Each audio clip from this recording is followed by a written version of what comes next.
दोस्तों, क्या आपने कभी सोचा है कि पुरी के जगन्नाथ मंदिर के ऊपर लगा वो भरी भरकम ध्वज यानी पतित पावन झंडा हमेशा हवा की उल्टी दिशा में क्यों लहराया जाता है? साइंस के पास आज भी इसका कोई ठोस जवाब नहीं है।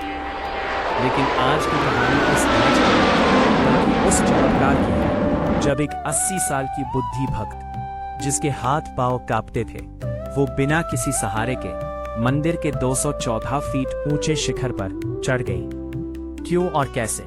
चलिए जानते हैं इस हैरत अंगेज कहानी में। बहुत साल पहले की बात है।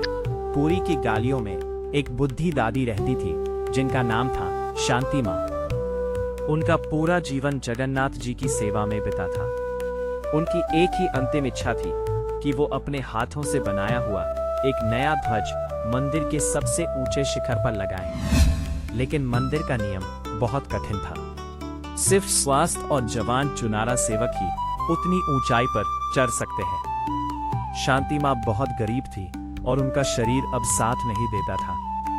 फिर भी उन्होंने बरसों तक पेट काट काट कर थोड़ा थोड़ा पैसा जोड़ा और एक बहुत ही सुंदर ध्वज तैयार किया।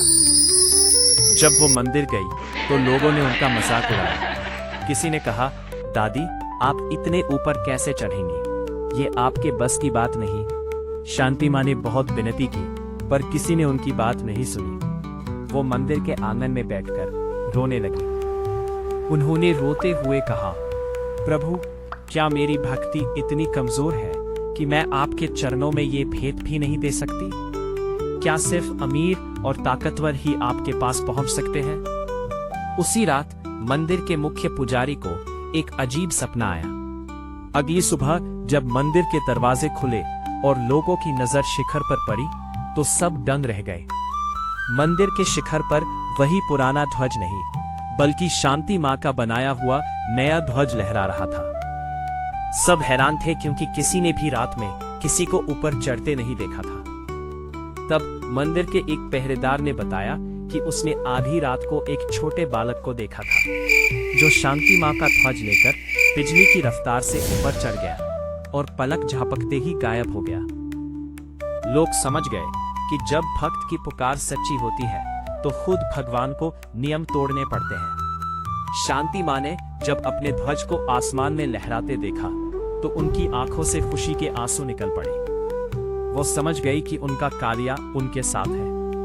दोस्तों, ये कहानी हमें सिखाती है कि भगवान के लिए आपका पैसा या ताकत जरूरी नहीं है, सिर्फ आपका समर्पण जरूरी है।